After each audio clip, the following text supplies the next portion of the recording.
Okay, yeah, you ain't shiz, but you are still my daughter's husband and my granddaughter's father. So we're gonna take care of you, peg leg babies, okay, until you pull yourself together.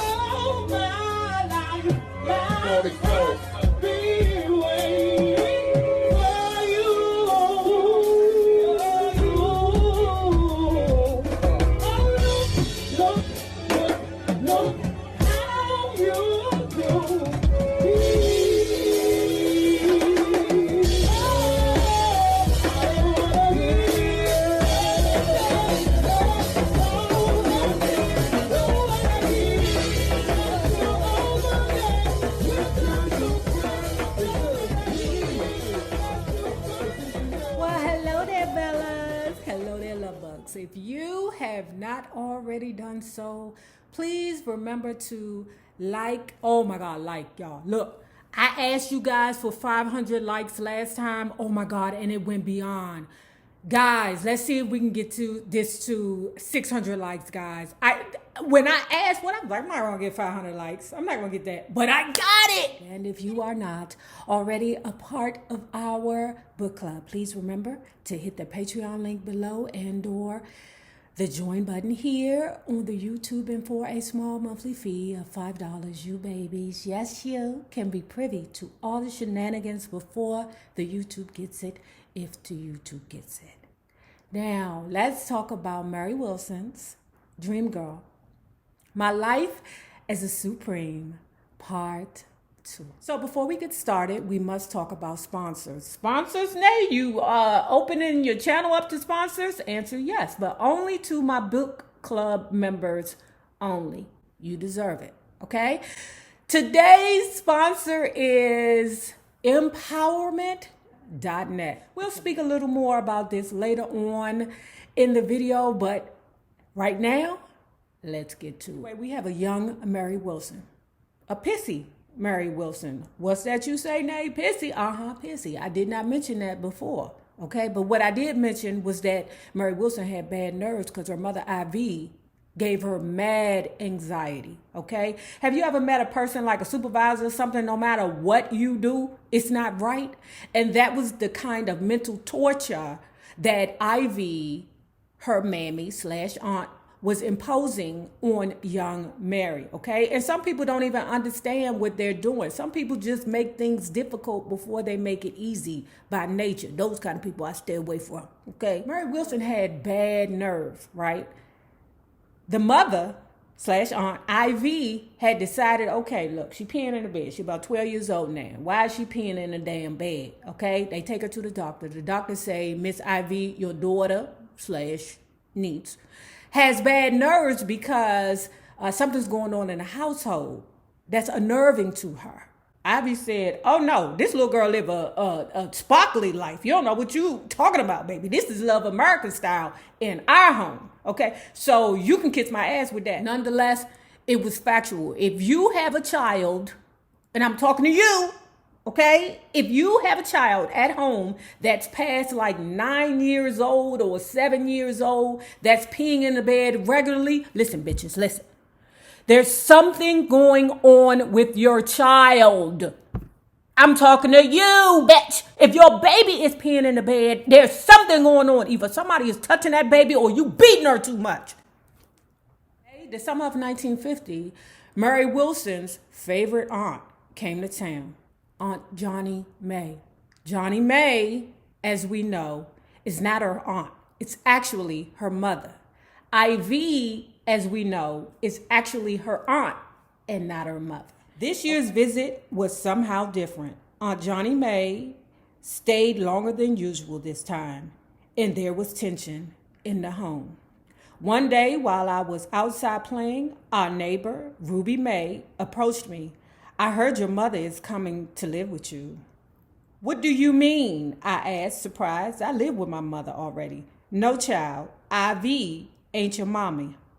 Johnny May is. What did we talk about them neighbors? Neighbors, them nosy neighbors, I'm telling you, them motherfuckers will make you throw a brick at their head. Mind your business, bitch. Ruby May, whoever you are, mind your business. That was not your place to tell them, okay? But I know when the nosy neighbor Ruby May seen Johnny May coming through the door, she was itching. Ooh, what kind of drama are we gonna have over there in the house? Ooh, I wonder if the child know. It's my obligation to tell the child. A few days later, Johnny May took me aside. She tried to explain to me as gently as she could that she was my real mother. Her voice and mannerism were very soft. Now, see, remember, Johnny May is like Mary, okay? Johnny May, because she is so fragile. Remember, as a child, she had a disease that rendered her body very frail and weak. Okay, so Johnny May's mannerism is very, passive aggressive, I would say. Not even aggressive, just passive. By this time, Johnny May had officially moved in with us.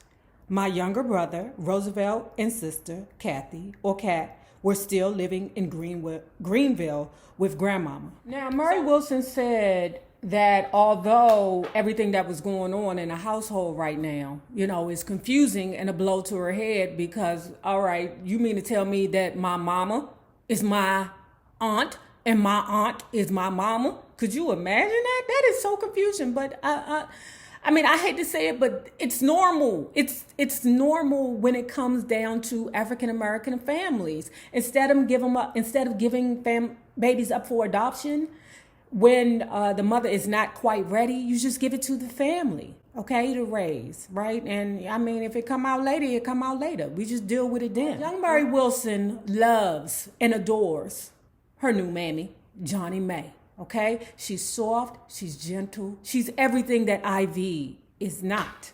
Okay, and she loves that about her. Mary Wilson admitted at this time she didn't remember Johnny May. She didn't remember her father. She damn sure didn't remember Roosevelt, okay, her younger brother. And whoever this cat is, I don't know that lady because I don't know if that's Sam Wilson's baby or not. So that must have been another baby that Johnny May had after she decided to give Mary to Ivy. And it's crazy to me. I'm thinking to myself, wait a minute, hold on, Clarence. You can't take care of the baby that you got, but you have another one? But anyway, while she's there, a couple of months after she moved in, Johnny May suddenly became ill. She was in a great deal of pain, sometimes so severe that she was unable to get around without help. I was too young then to know that she was suffering a miscarriage, but I did feel her great sorrow. Wait. Again, I'm glad she's a child, and some children are beyond their years, but I'm like, how do you give me away, but you keep having babies? One day, I heard my mother fighting with John L. and Ivy. I never said you can have Mary. I just said you can keep her until I was on my feet again. Fuming, the parents said, we had an agreement that Mary was going to be ours. You promised that she was going to be ours. No, I didn't. Yes, you did. Yes, you did. That's what you said. Now, John L. is peeping his little baby out the corner of his eye. Mary, take your ass back outside. Why would you send her back outside to go talk to that neighbor bitch named Ruby May? But anyway, that damn Ruby May might tell some other family secrets that you don't want to be let out. But okay, John L. Love bugs, let's take a quick minute break to pay some bills. Because you already know what it is over here. What is empowerment? Empowerment started off as a website. I just wanted to be able to showcase talent. I used to be an artist myself. They say in business, you're supposed to find your niche, which is that gap between what is being delivered and then what else people are wanting. And as a female artist, I saw that there weren't many platforms where we can come and do our thing and there not be a box attached to it. Like you had to do a certain thing. You had to check a certain box in order to be loved and appreciated. I just wanted an even playing field, and I thought a web.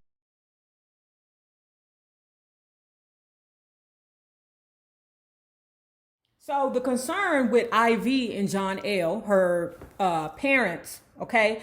Now, even though Mary knows that John L. is not her real father, she still calls him daddy, okay? She looking at Ivy like, but she knows, okay, what the deal is. And the problem is that Johnny Mae wants her family. She want to put her family together. John L. and Ivy is like, you can't afford the kids that you got. That's why they still back home with the grandmammy. What is you talking about? Johnny Mae is holding 10 toes planted. I did not give you my baby. Despite all the anger and hurt, our family remained close. Eventually, Roosevelt and Kat were brought up from Mississippi to live with my mother and me permanently. With their arrival, the quiet little house on Bassett Street became noisy and overcrowded. So according to the Murray, it was like 7 of them living in the house, okay? I know IV and John L. ain't signed up for this bullshit, okay? I know John L. was like, look, I love you, I love your sister, I love my daughter/niece, but I can't take this drama, okay? She got bad nerves. Eventually, I'm going to have bad nerves. And there's going to be 2 people in this house peeing in the bed. So moving forward, as much as she loved her mother and the kids, I never wanted to leave the Pippins home. That would be John L. and her mammy/aunt, Ivy. My mother took the 3 of us to live with her other sister, my aunt, Moniver. We moved into Moniver's row house in Southwest Detroit. Ivy had helped Moniver get a job working at Hudson Dry Cleaners. Okay, that's where Ivy works at too. Things seemed to be working out for us at last. Now the only children left with Grandma and Big Daddy, Grandma's latest husband, were Aunt Moniver's 2 daughters, my older cousins, Josephine or Joe and Christine. And like I said, guys, we can't have a lot of judgment when it comes down to this situation, even though something ain't right, okay, with Johnny Mae. Something ain't right, okay? Bitch, you got 100 and something kids and nowhere to live, all right, Johnny Mae? Okay, there's a concern, okay? Tie your pussy up, girl, okay? But anyway, and I still don't know. Ain't nothing in here saying that Sam Wilson is the baby daddy. I know this also. Even though Johnny Mae took Mary, the couple, Ivy and John L., eventually had their own baby. But it did not take away from their love for Mary. It wasn't like, oh, we got our baby, okay, you could take Mary. That wasn't the case. It was just that Johnny Mae was the mother, and she can do whatever the hell she want to do with her kids. It's funny how you need a license to drive, but all you need is a pussy to have a baby. Oh, and some ovaries. While my mother struggled to keep us together in Detroit, my father had returned to Mississippi. At age 60, after years of roaming, he was trying to change his life. He began working steadily at a factory and was finally settling down when he lost his leg in an accident on the job. Oh! His wife's family was actually the person to take care of him until he got himself back together. Okay, because Big Mama and Big Daddy, that would be Mary Wilson's grandmother, were, you know, okay, yeah, you ain't shiz, but you are still my daughter's husband and my granddaughter's father. So we're going to take care of you, Peg Leg Bates, okay, until you pull yourself together. He moved in with Grandma and Big Daddy, and they took care of him until he recovered from his operation. Though Sam Wilson had hardly been an ideal son-in-law, he was still my mother's husband, and her family was the only family that he had, okay? Because remember, he is drifter. We don't know where that nigga came from. The internet. That's where he came from, the internet. Mary Wilson continues to say that it would be years before I lived in a real house again and could enjoy the lush life of suburbia. We left Aunt Minerva's and moved from one small apartment to another. Despite my mother's hard work, one day we found ourselves living on welfare. We had hit bottom. Moving into the Brewster Projects in 1956 was a turning point in my life. Oh, talk about it. Talk about it. Just like Mary Wilson, the same way that Mary felt when she moved into the Brewster Projects, the same way I felt when I moved my ass to the 640. Okay, I was like, oh, it's a lot going on here. Oh, everybody's having fun. Oh, that looks dangerous. Maybe I shouldn't go over there, but oh, it's so interesting.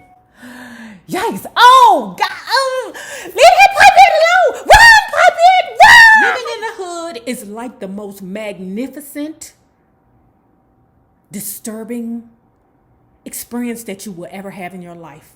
Mary Wilson loved it, okay? And just like in Brewster Place, I mean, we didn't have gangs back then, but when you think about it, maybe it's not gangs, but they were called crews, okay? Because you would have certain streets that just would hook up with each other and protect their territory. She knew, okay, even though she was real young, that she needed some protection. Because she knew that she wasn't no fighter and she wasn't going to be able to be around there in Brewster's Projects and somebody wasn't going to touch her. So what she did was she had got a hold of a gang member leader. Ooh, that's just like me. I get locked up. I'm going to find the biggest, ugliest lesbian in the jail and I'm going to make her my woman.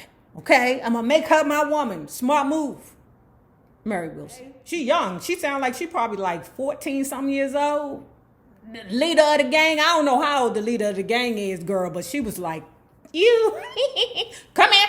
Hundreds of kids from infants to young adults lived in the projects. It was quite crowded compared to the suburban life, but I loved it. So let me tell you what's funny, right?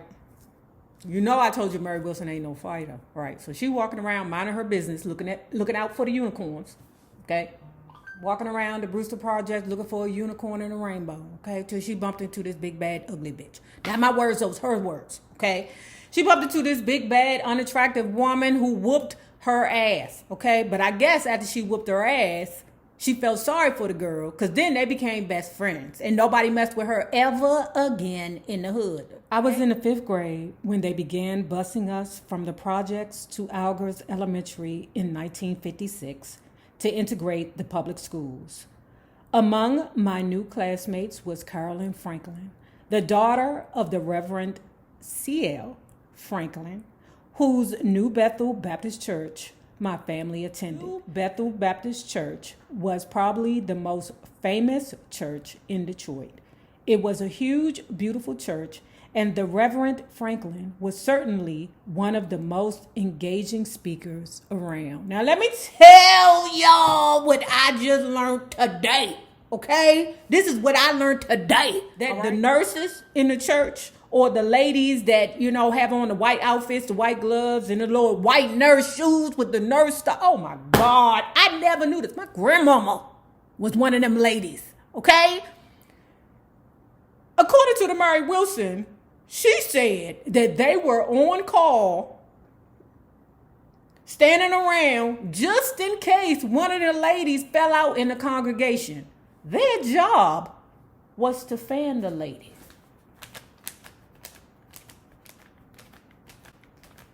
That's what them ladies in them white gloves, the white outfit, and white shoes, the white stockings was supposed to do. Fan the ladies that pass out in church. Grandma, that was beneath you. So, like many of us children that went to church, we used to make fun of the ladies that used to pass out.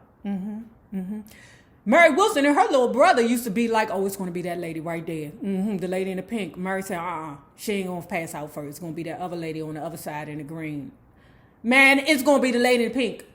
It's the lady in the green. Both of them lost because there was some other bitch over there in a flower dress in the front. Carolyn and her older sisters, Aretha and Irma, sang in the church's choir and often took solos. I remember being impressed by Aretha's piano playing as well. In Detroit, the Franklin girls were local celebrities. It had never occurred to me that I might want to be a singer. All of my fantasies revolved around becoming an actress. Oh, baby, you was beautiful enough to be an actress. Now, she said that one time she was looking at the Ed Sullivan show. Okay, we know Ed Sullivan because that's the white monkey. Okay, that's what he looked like to me. You know, with Ed Sullivan, I never thought of him as a racist. I don't know.